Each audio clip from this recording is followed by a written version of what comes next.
Hello everybody, Richard Michael Owen here, and welcome to 10 fantastic Pebble Ferraris. This is my own slice of the Monterey Car Week. Most of these cars coming from the Pebble Beach Concourse, which celebrated Pininfarina and Ferrari in a major way. A lot of the cars we see as we go down this list are Pininfarina specials made for motor shows. Now before we begin, I want to mention that in the 50s and the 60s, Ferrari didn't make car bodies. In fact, they didn't style them. Instead, they relied on a cottage industry of firms like Pininfarina, Speciale, and Vignale to clothe their chassis and their engines and come up with a complete car. And that's where these Ferraris are coming from. So with that out of the way, let's get on to number one.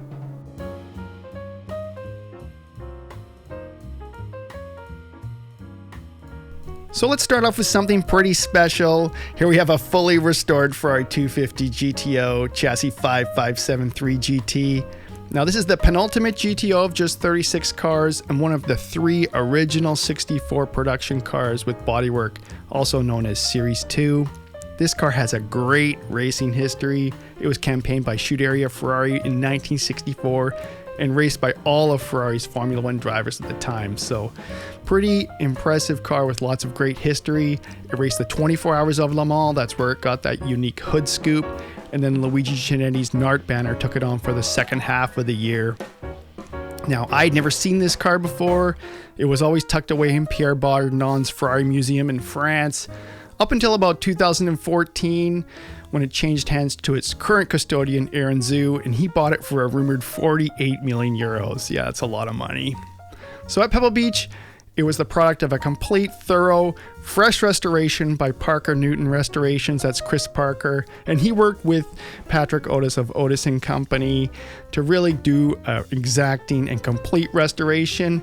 They completely made the new front nose, which had been remade twice from previous accidents. And here it is, beautifully presented in the California sun in its 1,000 kilometers of Paris livery. And I have to give credit to Pebble Beach. Here we are getting a wonderful Ferrari, one of the best in the world, judged by 2 of the best Ferrari restorers around, Paul Russell and Dustin Wetmore of MPI. Pretty impressive stuff. Congrats to everybody all around. All right, here we are looking inside. Really Spartan interior. Those bright blue seats are really iconic for the 250 GTO. I find it interesting how it's all painted black inside. Love that gated shifter, the wooden wheel. Does it get any more romantic than that? I don't think so. Real purpose-built Ferrari competition car. How sweet would it be just to slide in there and go for a drive and really ring that new V12 out? That'd be pretty amazing stuff. All right, I think we're gonna get a start up. Let's listen.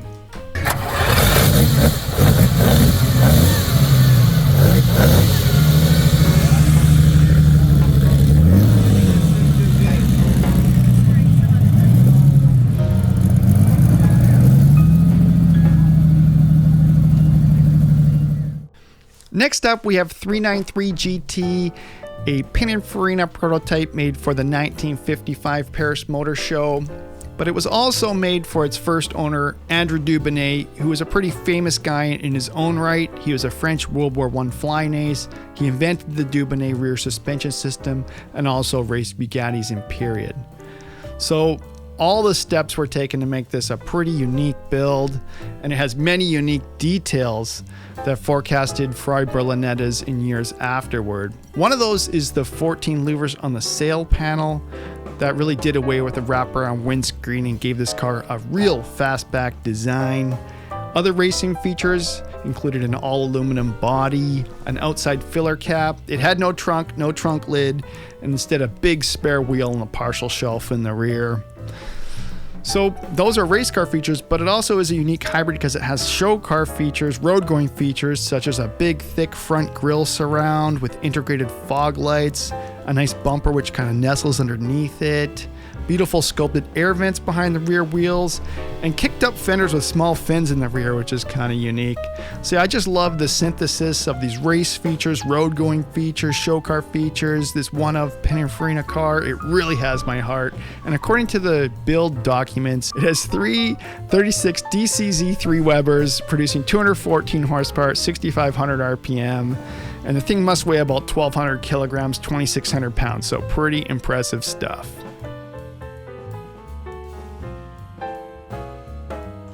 So just up the way from Pebble Beach at Concorso Ferrari, there was the twin to the car we just saw, that being 0425 GT. Now this car shares an awful lot of details with the car we just saw. The same front thick grille surround, but this time with an egg crate grille. Same overall shape. The rear taillights were better Frenched in, as you call it, but really a much similar shape, a real almost exact twin to this car. Now this was also made by Pininfarina, of course, in an all aluminum body for the 1956 Geneva Motor Show. Its first owner was Dr. Enrico Wax. If you go search Dr. Enrico Wax Ferrari, this guy had Enzo Ferrari's ear, and he always got custom-made Ferraris that were amazingly different from anything else in the production range. Now the interior of this car has to be seen to be believed. It's this bright red and white two-tone interior with this beautifully sculpted dash pad and very well laid out instruments, gauges, and switchgear. And unbelievably, it has white floor mats. So this is a real showstopper and one of the best Ferrari interiors of all time.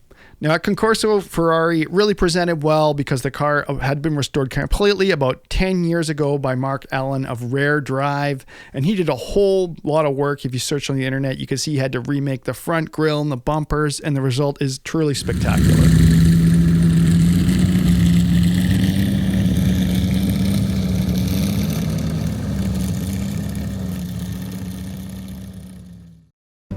So here is a 1957 Ferrari competition car through and through.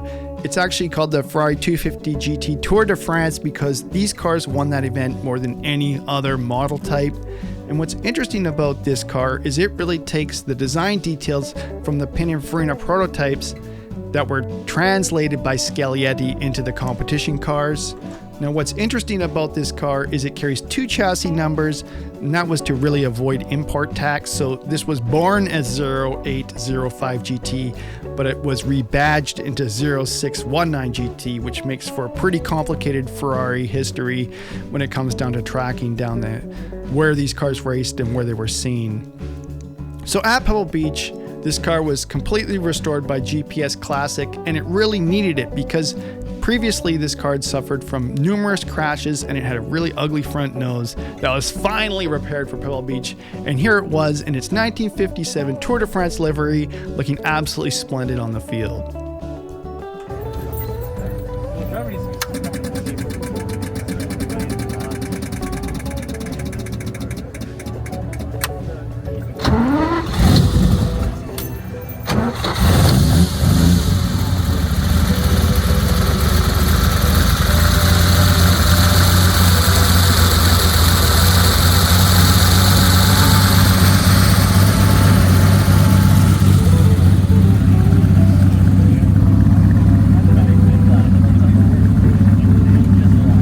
Okay, this next Ferrari really has my heart.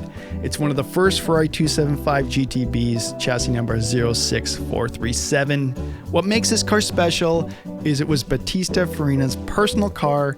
He had it made at Pininfarina to his design, to his specification, and it really showed what he wanted to do with the 275 GTB, given no reins from the factory. Now, because of this, it really is a unique car. It doesn't really share any panels or shapes with the eventual production car, and it's distinctly different in detail and in proportion. At the front, it looks more like a 250 GTO, and that's why I love this car so very much. And it has a lot of unique details, probably over 50 just unique spec details, like it has a rear diffuser, it has a console in the interior. As I said, the nose had a different shape, has a bit of a scoop on the hood. And just everywhere you look on this car, it has design details that are different from the later production cars. So a pretty special one of in the 275 GTB history. Now this car was sold in 2018 for $8 million at Gooding & Company's Scottsdale sale, which further underlines the importance of this car. And I should mention also that it was one of the cars that Battista Farina was personally involved with until his death. It was one of the very last cars he did. And yeah, that makes it even more special.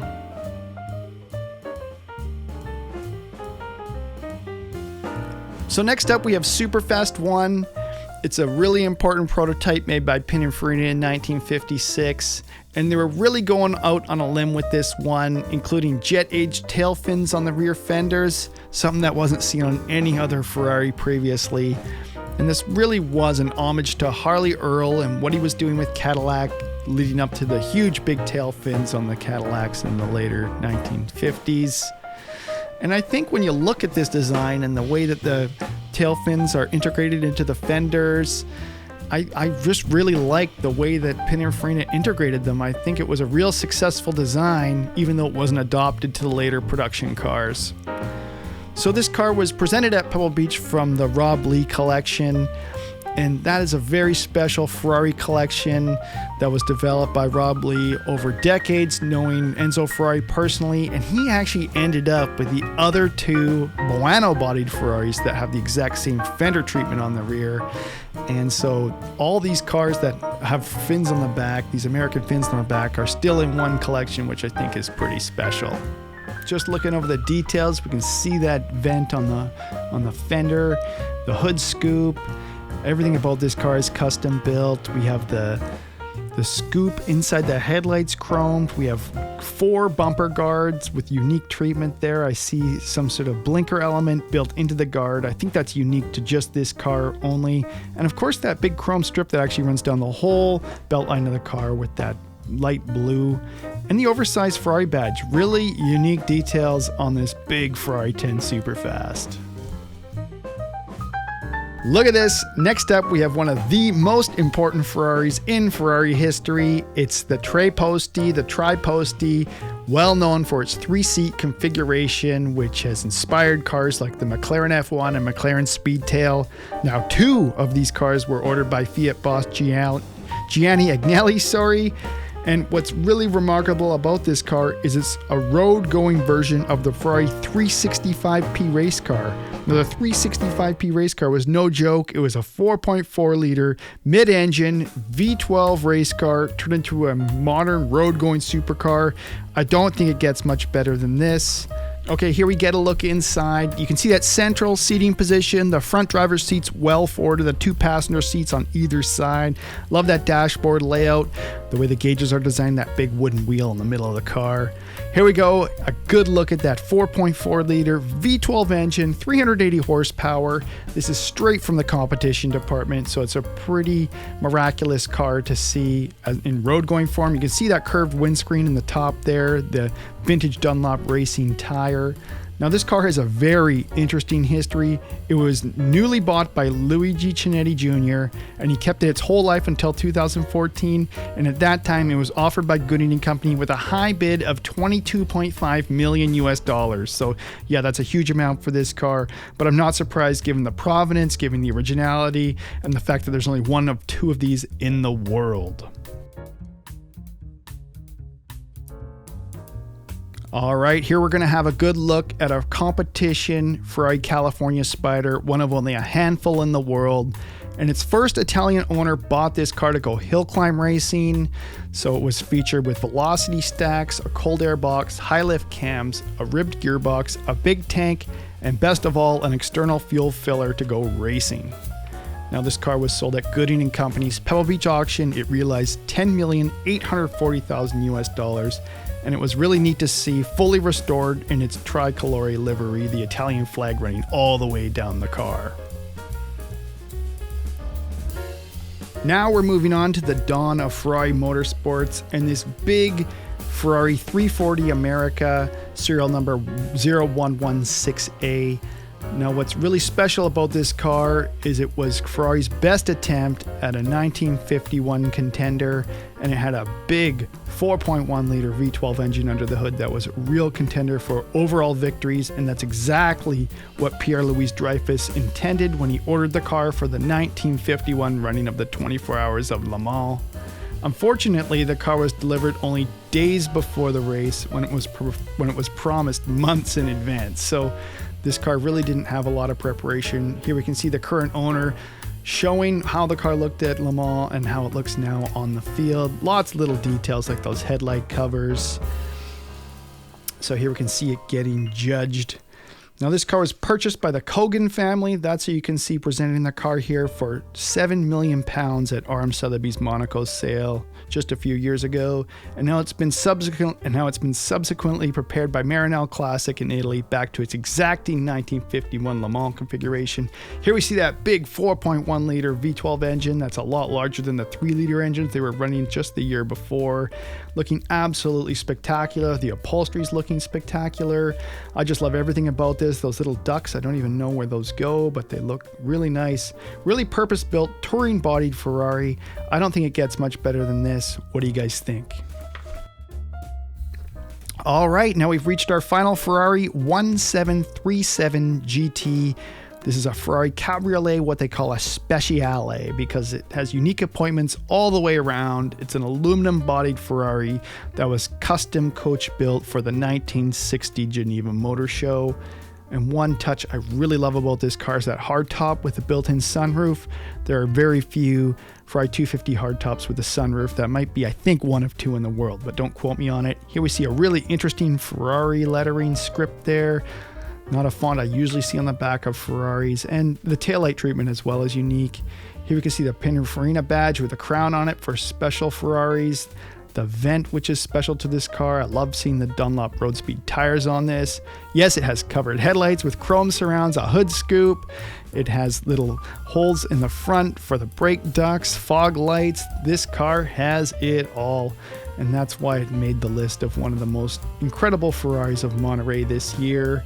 Now this car doesn't get out much. It's owned by Oscar Davis. He is a longtime owner of this car, and it's nice to see it at events like Pebble Beach. That's why I like going to these events, because you get access to see and really hear and look at cars that you normally wouldn't see anywhere else in the world. So it's really nice to see this. It's one of the great Ferrari Cabriolets in the world. All right, well, that does it for 10 fantastic Pebble Beach Ferraris. Thanks for watching, everybody. I'm curious, are you guys as passionate and geeky about these custom coach-built 50s and 60s Ferraris as I am? Because I know I just love them. I'll show you all the great books I have on my bookshelf dedicated just to that topic. All right, well, that does it for this video. Thanks for watching, everybody. See you later. Bye-bye.